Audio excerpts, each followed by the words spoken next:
Esta presentación, como por ahí dice el título, se refiere a cultivar Iña Merín, a hacer un poco su otra presentación después de...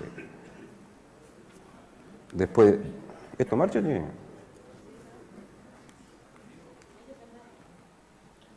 Ah, claro.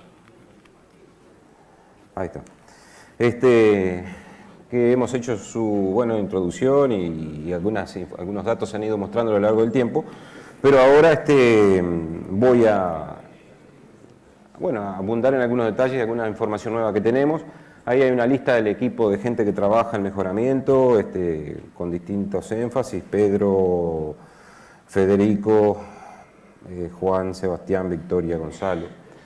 Y pusimos el loguito acá de la ACA, digamos, acompañando esta celebración, que es importantísima, como todas las celebraciones que, digamos, que nos hacen acordar del valor altísimo que tiene la institucionalidad en el país y en la organización que la sociedad se da a través de ellas, y en este caso particular, el enorme aporte que ha hecho a todo el país. En este caso voy a ir rápido un poco para mostrar lo que es el pedigree de Iña Merín, y básicamente lo que más le va a llamar la atención, o tal vez no lo recuerden, pero Iña Cuaró es la madre, que es una madre bárbara, una habilidad combinatoria espectacular, esta línea que lamentablemente pasó sin mayor éxito como variedad acá en Uruguay, pero da lugar a varios materiales que hoy están, incluso entiendo que Gurí, Merín también, son medias hermanas entonces, y otras líneas nuevas que nosotros estamos teniendo, algunas de ellas capaz que vemos al final, como 91, 97 son todas hijas de Cuaró y tienen muy alta productividad en general. El otro parental es una línea de CIAT que le aporta, sin duda, de la resistencia pericularia en particular, que Cuaró no la tenía. Y aparente podría tener algunas de estas otras resistencias para las cuales César Martínez había seleccionado esta línea, seguramente ya hace algunos cuantos años. La primera idea para arrancar es mostrar algunos datos un poco general de información experimental. Esto es solo una foto panorámica de nuestro campo en Paso a la Laguna. Y allí es donde se han generado algunos de estos datos que están acá, en este gráfico, que comparan los puntitos estos separados así, color anaranjado, de Iña Merín respecto a la performance del paso 144. Así, todos los puntos que están por encima de la línea, en la lectura fácil de este gráfico, indicarían la superioridad de Merín respecto al paso 144 en esta comparación para todo el país, y frente a Olimar en el norte y centro-norte, el lugar de mayor despliegue de Iña Olimar. Y abarca este grupo interesante de años, ya como 10 años ahí, aquí debió decir 16, 17 también, pero en definitiva lo que estamos diciendo en este caso, aquí hay como 50 ensayos, en los que algo así como el 70% de esos ensayos Merín superan algo así como 10 bolsas, unos 500 kilos. Esos 500 kilos muchas veces en los ensayos típicos parcelarios no nos resultan estadísticamente significativos, pero es una cifra importante, también lo serían 1000 kilos. Como para algunos hoy 1200, 1205 es un número también importante. Ahora vamos con 1225 días que no nos ganan. Acá simplemente una fotito de un ensayo más de parcelas más grandes, es decir, ensayo de fajas. Se hizo el desentendido allá al fondo. En los cuales generamos estas informaciones. Este es un periodo un poco más corto, los últimos 5 años, de vuelta a la misma idea, 144 versus Merín. En estos ensayos nuevamente Merín vuelve a tener un cierto destaque sobre el paso, y lo mismo ocurre acá en datos generados para la zona centro y norte. Allí hay unos 20 ensayos más o menos, y las diferencias aparecen nuevamente en el tono que estábamos mencionando. La cosa un poquito más nueva que tenemos ahora, que lo que quería presentarles con un poco más de énfasis, es la disponibilidad de cierta información de la empresa Saman en particular, y así que también tenemos información de los grupos de trabajo. Eso ocurre todos los años, pero estamos manejando algunos datos que Saman nos aportó de la última zafra de Merín en comparación en particular con el paso 144. A eso hemos intentado agregarle algo de información climática que en la medida que podamos ampliarla en la escala geográfica y sistematizar, igual que la información de chacras, nos da una posibilidad, una potencialidad de análisis muy interesante que esperamos podamos seguir trabajando en conjunto con el sector, sobre todo a la hora de la sistematización y en la cuantificación de algunas cosas que muchas veces están, digamos, siendo registradas por parte de los equipos técnicos de las empresas, y esas variables a veces están de modo categórico nada más y podrían estar en números y aportar a una información que luego, digamos, retroalimente la toma de decisiones por parte de las empresas. Esto es información del grupo de trabajo y acá se compara el rendimiento de INEA Merín en la región este de la última zafra y en este caso concreto, digamos, ahí con muy buen potencial, en el entorno de las 180 y pico de bolsas, 187 creo que era, a un nivel de productividad alto, muy alto, del mismo tenor que INNOV, que bueno, también ha presentado muy buen rendimiento. Y esto que si bien en el gráfico los ejes están un poco ampliados ahí, con un zoom, digamos, hace ver un poco más grande una diferencia en el entorno de las 10 a 12 o 15 toneladas de rendimiento. Una situación bastante parecida se da en el centro, en el que de vuelta Merín está al mismo nivel de rendimiento de chacras que INNOV. Es claro que aquí estamos hablando de cosas que tienen escalas distintas, ¿no? Pero yo digo, esto es un boca de urna interesante para Merín, porque, digamos, con unas 3.000 hectáreas a nivel de todo el país, se posicionó muy bien en términos de productividad y luego veremos también en aspectos de calidad. En la región norte, allí parecería que tanto Burí como INNOV le sacaron algo de diferencia en torno a las 6 o 7 bolsas, y allí también el área de Merín es chiquita, pero bueno, hay una muy buena productividad, que si la comparamos a lo que son las variedades de uso más corriente, como Limar en el norte más que nada, también con 144 en esta zona, sigue teniendo una diferencia en productividad bastante interesante. Estos son datos de chacras de Samán, de esta zafra pasada. Aquí hay más o menos unas 25 chacras seleccionadas, mejor dicho, unas 25 chacras así de Merín y otro tanto de 144 que, como puse acá en este texto, traté de ponerlas par a par, lo más parecido en términos de tanto que el mismo productor hizo ambas variedades, o la proximidad geográfica también contribuía a que pudieran ser comparables en otros casos, y si no, por la fecha de siembra o de emergencia, de manera de hacerlo más o menos parecido. Y en términos promediales, digamos, tenemos estas 188 bolsas de Merín versus 167 de el paso 144. El gráfico pretende mostrar que, bueno, hay toda una dispersión en cuanto a la productividad y hay situaciones en las que, bueno, sea por lo que fuere, Merín anda ahí en el entorno de las 150 bolsas y de igual manera como estuvimos viendo en otros resultados, hay situaciones en las que, bueno, Merín puede no rendir más que 144, por ejemplo. Esto, abriendo esa misma información por región, en realidad no tengo una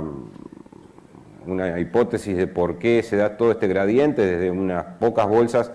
hasta una diferencia importante en otra zona. Esto podrá estar influenciado por las condiciones muy particulares, de repente de áreas más o menos chicas. Lo concreto es que las áreas eran claramente menores,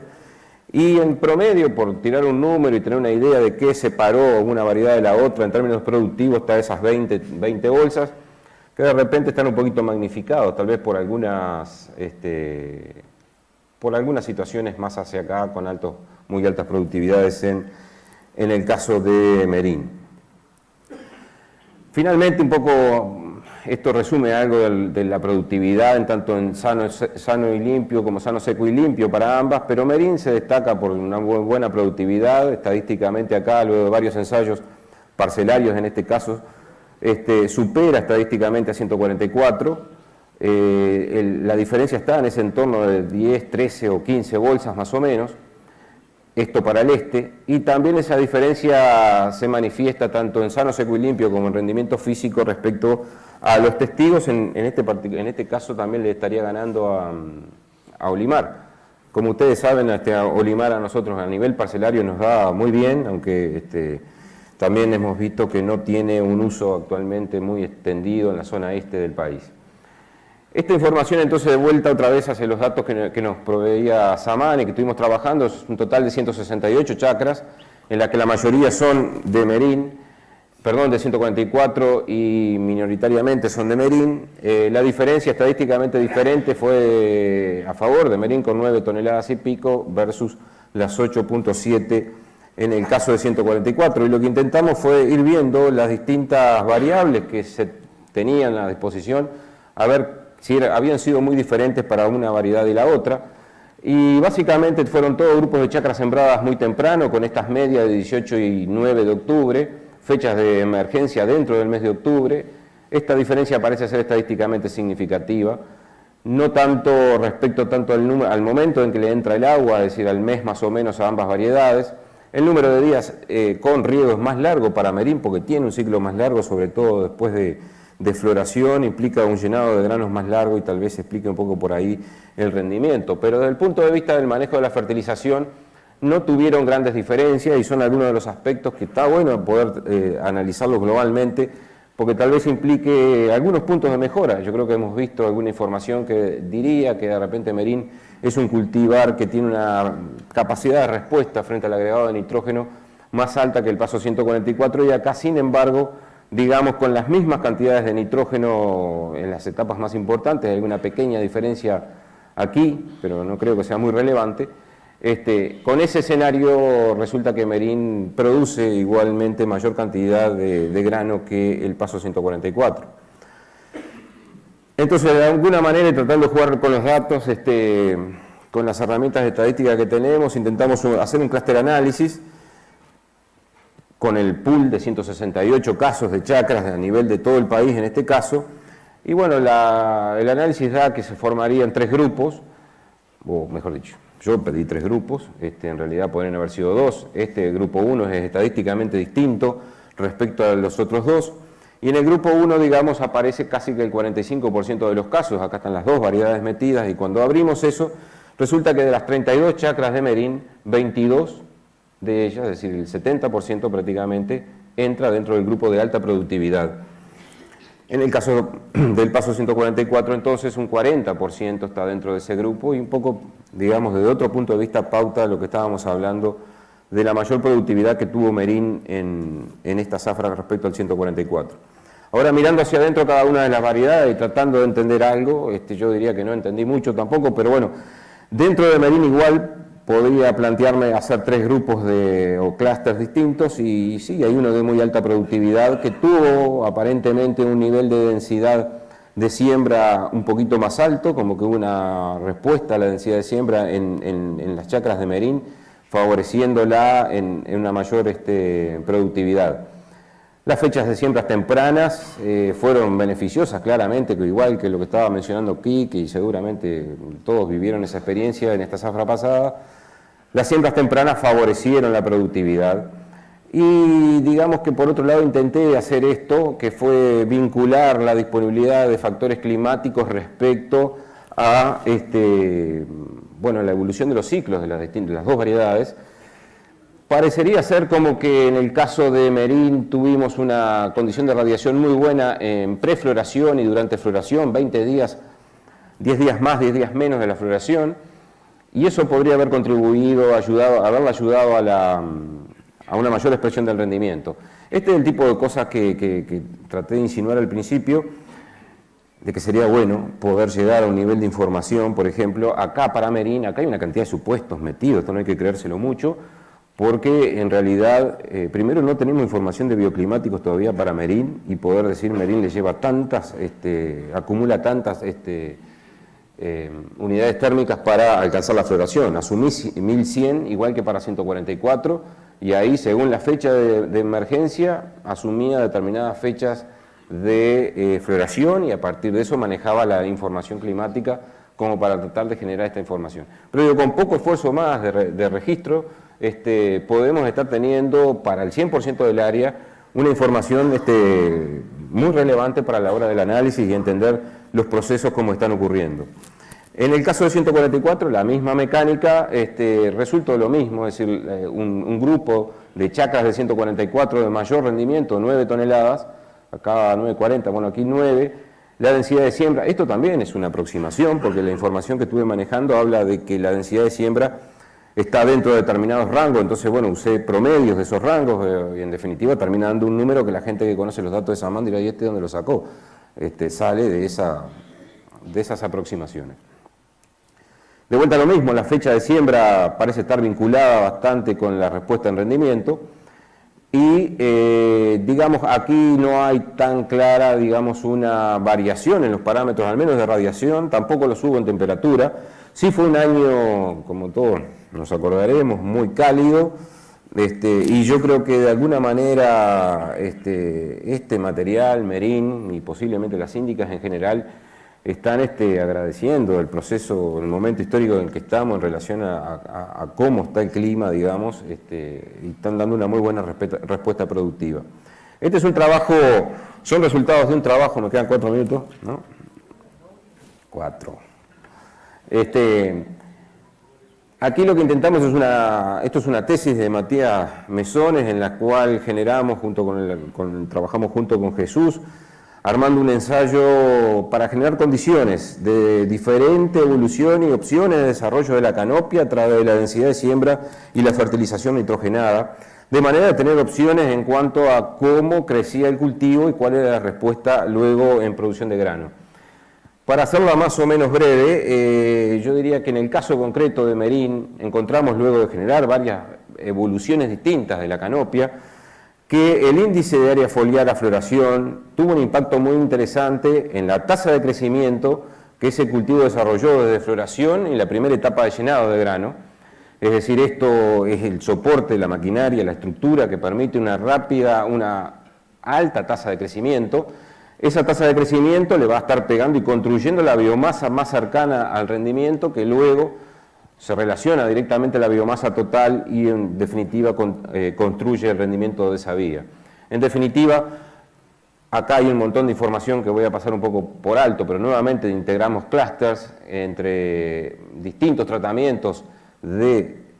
Merín y 91-97 en este caso, pero en todos los casos la alta productividad se alcanzó a través de alcanzar altas tasas de crecimiento, con altos índices de área foliar, tanto en la etapa final del llenado de granos, mejor dicho, los primeros 20 días de llenado de granos, como en floración. En definitiva, este es un cultivar Merín, como es el que está dibujado acá, que aparentemente es la construcción de un alto potencial de rendimiento, pasa por una construcción de una estructura foliar importante, y digamos que los tratamientos que expresaron los mayores rendimientos fueron los que lograron en estos momentos alcanzar esa maquinaria que le permite una tasa de fotosíntesis alta. Por otra parte está 91-97, que en esta serie de experimentos y en otra serie de experimentos nos ha dado mayor productividad que Merín, y que básicamente es un cultivar que desarrolla esa área foliar con otra facilidad o con otra genética distinta a la que tiene Merín. Por último, entonces, diría que la conclusión, la que más o menos ya todos conocemos, Inia Merín tiene un potencial de rendimiento que supera el del paso 144 en esos valores de 5 a 10%, diríamos 10 a 15 bolsas por hectárea. Aparentemente ese destaque es mayor en el centro-norte y en el norte del país. La calidad molinera, y la hago bien cortita, básicamente, blanco total le gana siempre al 144, tener 71, tener 72 de blanco total en Merín es una cuestión muy común. El porcentaje de entero bajos manejos normales es más alto y el yeso suele ser más alto, es más alto que el de Olimar, es típico o muy parecido al de 144. En esta zafra pasada, por ejemplo, algunas cosas pasaron que hizo que el yeso de Merín fuera más arriba. El aspecto central, o una de las cuestiones muy importantes de Merín, es esta resistencia muy sólida, muy consistente, apericularia en hoja, y también ha sido evaluado por Sebastián a nivel de cuello. Y creo que en definitiva da para pensar en un manejo bien diferente al cual se ha realizado o se ha venido llevando a cabo ante la necesidad que plantean 144 y Olimar debido a su susceptibilidad. Impecable, Andú. No puede decir nada. Bueno, muchas gracias, Fernando.